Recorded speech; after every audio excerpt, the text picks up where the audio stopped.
Hey guys, just want to give you guys a little bit insight into how you can fix your issues if you guys have a crank and no start problem with your car. So basically, this happened to me a couple of days ago. I went shopping at a Kohl's and spent maybe like an hour there. Came back to my car and was all set to go back home, and bam, it cranked. Everything else worked. Everything worked. It cranked, but it didn't. It didn't. It didn't crank over. It didn't start, and I must have cranked it about 5 times, and it would crank each and every time, but it would not turn over. It would not start. Now, when that happened, I thought maybe it was maybe a glitch, something that I could resolve. Uh, so what I did was pretty much probably like what a lot of people did.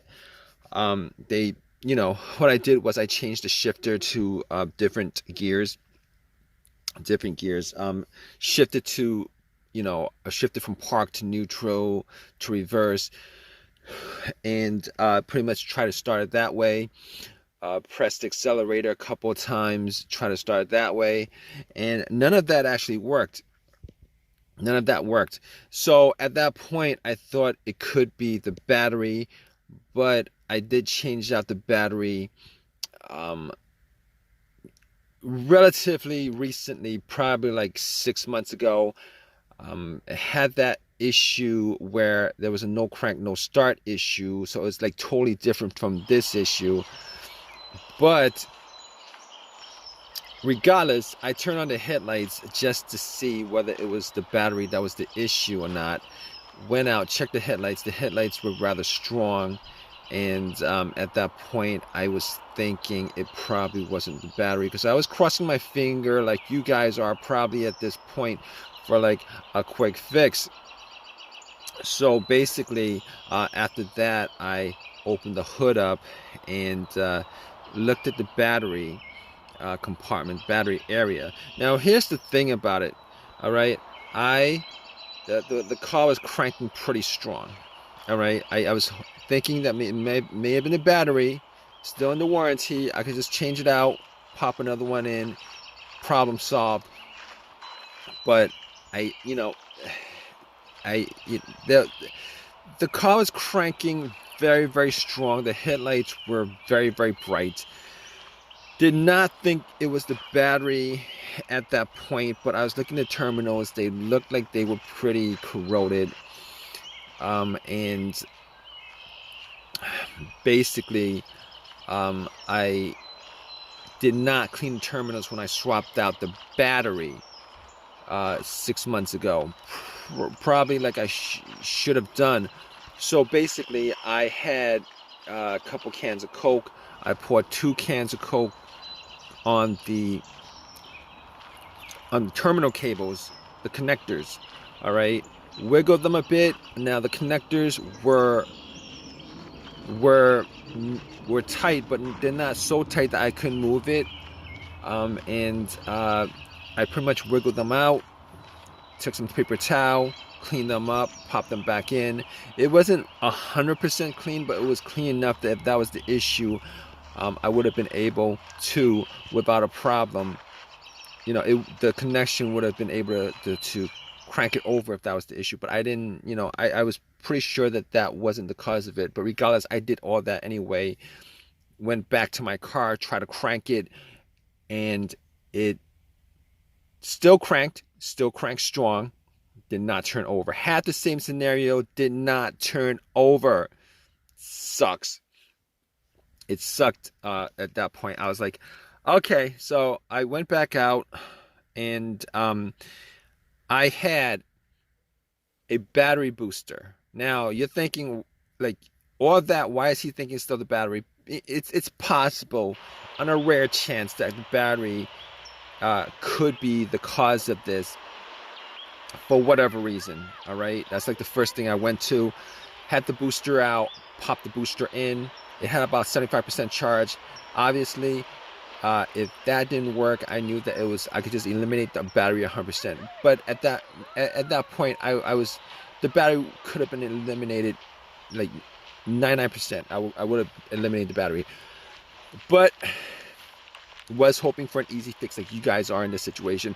Pop the cables on and cranked it. Cranked up as strong as it did before. So, but it didn't turn over. So at that point, I knew 100% that it was not the battery. All right. On top of that, I actually checked the negative cable. I checked the negative cable, and if you guys know what the negative cable is, the negative cable is the ground cable, and normally it connects to the frame of the car. I checked that to make sure that it wasn't broken, that it wasn't frayed, that there wasn't an issue of corrosion and anything like that, because a weak ground can cause your car not to crank over. But normally in those kind of situations, it's because the connection is weak, and you would still have a weak crank. Your conductivity would be very weak, and you know, test like the headlight would show you that you would get a dim light instead of a strong light. In this situation, I was getting everything was working fine as it should. The cranks were strong. The headlights were very bright. So at that point, I knew that it was not the things that I could eliminate at that point were I could eliminate 100% the battery. I could eliminate 100% the ground cable. I could eliminate 100% the alternator, even though in situations like this, the alternator would not normally be one of those things that would be on my elimination list. All right. Normally, if the alternator was the issue, the car would have died out with the engine running, or would have died out with the engine with the car on the road while driving. That's 100% of the time. Well, not 100% of the time, but normally that would be the case. Or there would be a no start situation because it was running on the battery and the battery just died out. But the test for the alternator was if you put like an outside power source like a booster or cables on to the car, and if the alternator was the issue, you'd be able to turn it over, and then when you take the cables off, the alternator would die out. So I could eliminate the alternator 100%. So basically I can eliminate all those things out of the way. All right. So still had that same situation. And then it pops up in my head that it occurred to me that there could be a bunch of other things that could be causing it. Manifold sensor, throttle position sensor, camshaft position sensor, crankshaft position sensor, a whole variety of things that could possibly be causing the crank but no start issue. Okay, it's a crank but no start, because I was getting a crank on the car each and every time, and I must have tried that at least 15 times to crank it up. It would crank very strong each and every time. All right, but here's the thing. Here's how I eliminated all those things, and you could do that too in this situation. All right, I noticed that there was not a check engine light. There was no check engine light on the dash at all. There was no check engine light on the dash at all. So immediately, I was able to eliminate the manifold sensor, the throttle position sensor, the crankshaft position sensor, the camshaft position sensor, and anything else that has a sensor connected to it that could generate a code in the car's computer. But I also had an OBD2 reader, and just to make sure that that was the case, that it wasn't any of those things that was causing it, I actually plugged it in. Now, there's also one other reason why I did plug in the OBD2 reader, and the other reason is sometimes if the computer is not reading the car, it's not connected to the car itself or the components of the car, it could cause a crank but no start situation. All right, and you could test that out with an OBD2, a cheap OBD2 that you could get from Walmart for $20. You plug it in, and somewhere, sometime when it's when it's reading the codes, it doesn't analyze it all the way. It stalls on when it's reading. On the OBD2, if it doesn't read, if it doesn't analyze, give you a breakdown of codes, monitors read, etc., etc. Normally in these situations, it means that there's a disconnect between the car and the and the computer itself, the ECU, ECM, PCM, all those things are the car's computer. Now I plugged it in, it scanned it all the way through 100%, gave me a whole readout of everything. Obviously, as I thought, there were no codes, all the monitors were good, everything was, it gave me a readout. So once it gave me a readout, I was sure that there was no, I was like 99% sure that it wasn't any of those things that had a sensor connected to it. Now, here's the thing about it. I did take the cables off the battery, and that would actually, you want to do that before you take the cables off the battery. But because I had no check engine light, I was 100% sure that it wasn't any of those things. 100%. Okay? So basically, I was left with a couple of things that could be causing the crank but no start situation. All right. As far as easier things that I could just resolve on the spot, if there was an AutoZone close by, fuses, relays, possibly the ignition switch, possibly the fuel pump. So I had all those things to consider, 4 of those things considered. So I pretty much limited troubleshooting this whole entire thing to four things. Okay. So I popped up the fuse. I was looking at all the fuses just to see whether there were any kind of signs of a burnt fuse, brownish on the top or something like that. Any kind of smell of a burnt plastic or something like that. I couldn't. Everything looked fine as far as the fuse was concerned. I did not have a fuse tester on me. I could not test out every one of the fuses, but all the fuses looked fine. All right. Which pretty much brought me to the fuel pump and the relays. All right, here's the thing with the fuel pump. Now, before I even did the test, I was sitting in my car thinking that it may have been the fuel pump or the fuel pump not operating. So I did this test, and you guys could do it too, but normally it takes 2 people, all right, one to listen to the car where the gas cap is. You would take the gas cap off, and you would try to listen to a priming sound. All right, one person would be in the car, turning the car to the on position.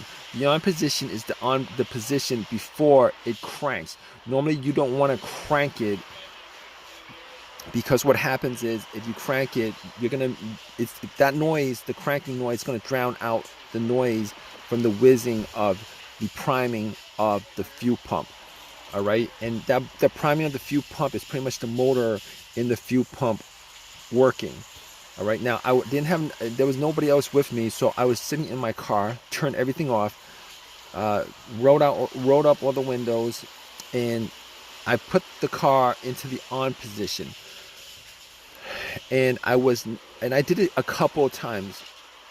Turn it off, push it to the on position, turn it to the on position, turn it off, turn it to the on position. Was not able to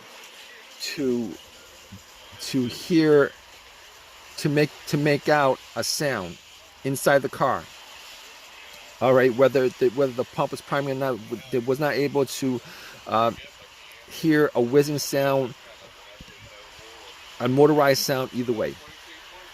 So after that, I looked at the fuses and looked at the relays.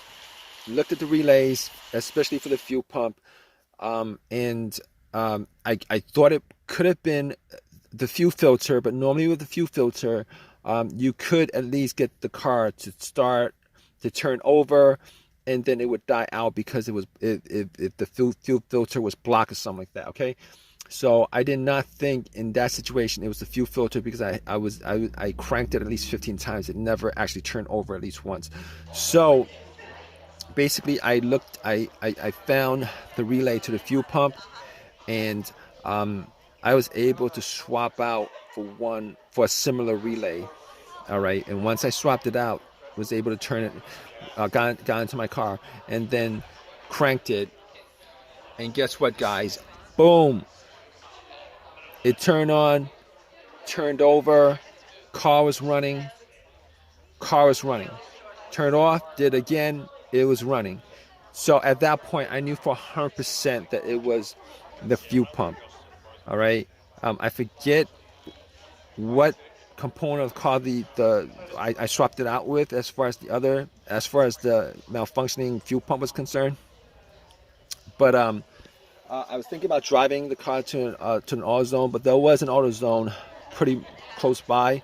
Went to the AutoZone, got the fuse pump relay, got another relay for it, swapped it, put everything back together, and all set. Everything was good, simple fix, and haven't had an issue since. That was a couple of days ago. Turn on, turn off, turn on.